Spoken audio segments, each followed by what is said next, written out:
السلام عليكم ورحمة الله وبركاته.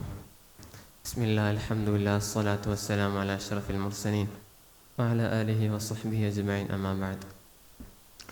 ശാസ്ത്രം മാത്രമാണോ അറിവിൻ്റെ മാർഗം എന്നാണ് പ്രതിപാദ്യ വിഷയം. ഒറ്റവാചകത്തിൽ ചുരുക്കം, ശാസ്ത്രം മാത്രമല്ല അറിവിൻ്റെ മാർഗം. അങ്ങനെയെങ്കിൽ നമ്മൾ കാണുന്ന, നമ്മൾ കേൾക്കുന്ന, അനുഭവിക്കുന്ന അറിവുകളെല്ലാം അത് അറിവുകൾ അല്ല എന്ന രീതിയിലേക്കാണ് അത്തരം വാദക്കാർ നമ്മളെ കൊണ്ടെത്തിക്കുന്നത്. എന്താണ് യഥാർത്ഥത്തിൽ സയൻസ്? ഫിസിക്കൽ വേൾഡിലെ എംപിരിക്കലായിട്ടുള്ള, അതായത് അളക്കുവാനും കാണുവാനും കഴിയുന്ന വസ്തുക്കളെ നിരീക്ഷണ പരീക്ഷണങ്ങളിലൂടെ പഠിച്ച് ഉണ്ടാക്കുന്ന ഒരു ശാഖയാണ് സയൻസ്. എന്താണ് സയൻറ്റിസം? ഈ ഒരു സയൻസ് മാത്രമാണ് എല്ലാ അറിവിനുമുള്ള കാരണം, മറ്റൊന്നുമല്ല എന്ന രീതിയിലേക്കാണ് സയൻറ്റിസം പറയുന്നത്. എന്താണ് ഇത്തരം വാദക്കാരുടെ പ്രധാന ലക്ഷ്യം? അളക്കുവാനും കാണുവാനും കഴിയുന്ന വസ്തുക്കൾ എന്ന് പറയുമ്പോൾ നമ്മുടെ ഉള്ളിലെ റൂഹ്, നമ്മുടെ വിശ്വാസം, പ്രധാനപ്പെട്ട നമ്മുടെ ഇലാഹ് അല്ലാഹു തആല തുടങ്ങിയ ഒട്ടനവധി സംഗതികളെ നിരാകരിക്കുകയും അതൊന്നും ഇല്ല എന്നതിലേക്കാണ് അത്തരം വാദക്കാർ നമ്മളെ എത്തിക്കുന്നത്. ഇവിടെയാണ് നമ്മുടെ വിശ്വാസപരമായിട്ട് അറിവിൻ്റെ സ്രോതസ്സുകളായി നമ്മൾ എണ്ണപ്പെടുന്ന കാര്യങ്ങളുടെ പ്രാധാന്യം മനസ്സിലാക്കേണ്ടത്. അവകൾ മൂന്നെണ്ണമാണ്. പ്രധാനമായിട്ടും അഖലാണ്, നമ്മുടെ റീസൺ, ബുദ്ധി. ബുദ്ധി ഒരു പക്ഷേ തെറ്റുവാനും ശരിയാകാനും സാധ്യതയുണ്ട്.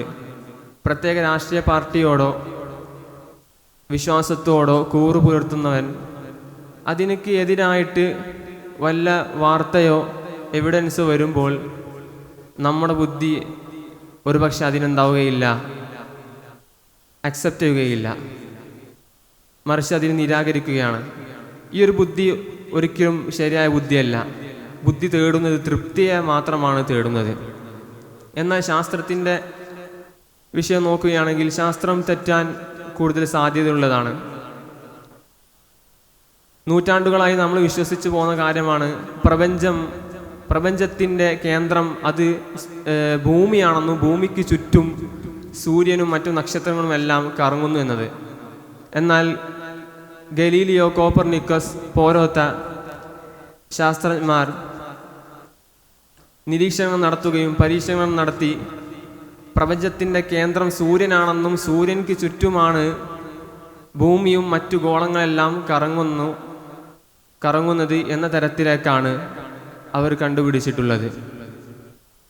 എന്നാൽ ബുദ്ധിക്ക് ഒരു നിലക്കും തെറ്റാൻ സാധ്യതയില്ലാത്ത ചില ഇൽമുകളുണ്ട്. ഒരു വസ്തു നിശ്ചലമായിരിക്കെ അത് ഒരു നിലക്കും ചലനാത്മകമാവുകയില്ല എന്നതാണ് നമ്മുടെ വിശ്വാസം. എന്നാൽ സയൻസ് പരമാവധി എത്തുക ഈ ഒരു വസ്തു ചലിക്കുന്നില്ല, ഇത് ഇനി ചലിക്കുമോ ചലിക്കാതിരിക്കട്ടെ എന്തുമാവട്ടെ, അവർ ആ ഒരു ചലിക്കുകയില്ല എന്ന ഉറപ്പിലേക്ക് അവർക്ക് ഒരിക്കലും എത്താൻ സാധിക്കുന്നില്ല.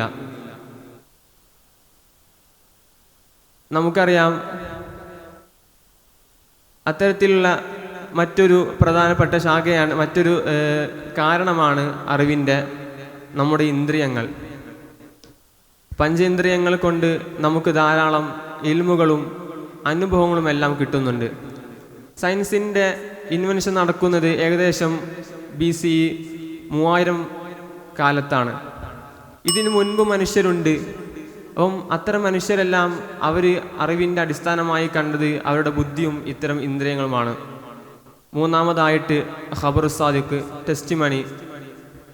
നമുക്കറിയാം, അമേരിക്ക, ചൈന പോലത്തെ രാജ്യങ്ങളെല്ലാം നമ്മൾ പോയിട്ടില്ലെങ്കിലും അത്തരം രാജ്യങ്ങളുണ്ടെന്ന് നമ്മൾ മനസ്സിലാക്കുന്നു. അതൊന്നും ശാസ്ത്രീയമായിട്ട് ഏതെങ്കിലും ലാബിൽ കൊണ്ടുപോയി നിരീക്ഷിച്ചിട്ടോ ടെലസ്കോപ്പ് കൊണ്ട് പരീക്ഷിച്ചിട്ടോ ഒന്നുമല്ല, മറിച്ച് ഇത്തരം ആളുകൾ പോയി അവരിൽ നിന്നുമുള്ള ഖബറുകൾ കേട്ടിട്ടാണ്. ചുരുക്കി പറഞ്ഞാൽ ശാസ്ത്രം എന്നുള്ളത് അറിവിൻ്റെ മാർഗം തന്നെയാണ്. പക്ഷേ ശാസ്ത്രം മാത്രമാണ് അറിവിൻ്റെ മാർഗം എന്ന് പറയുന്നിടത്താണ് പിഴവുകൾ സംഭവിക്കുന്നത് എന്ന് മാത്രം പറഞ്ഞുകൊണ്ട് വആഖിറു ദഅവാനാ അൽഹംദുലില്ലാഹി റബ്ബിൽ ആലമീൻ. അസ്സലാമു അലൈക്കും വറഹ്മത്തുള്ളാഹി വബറകാതുഹു.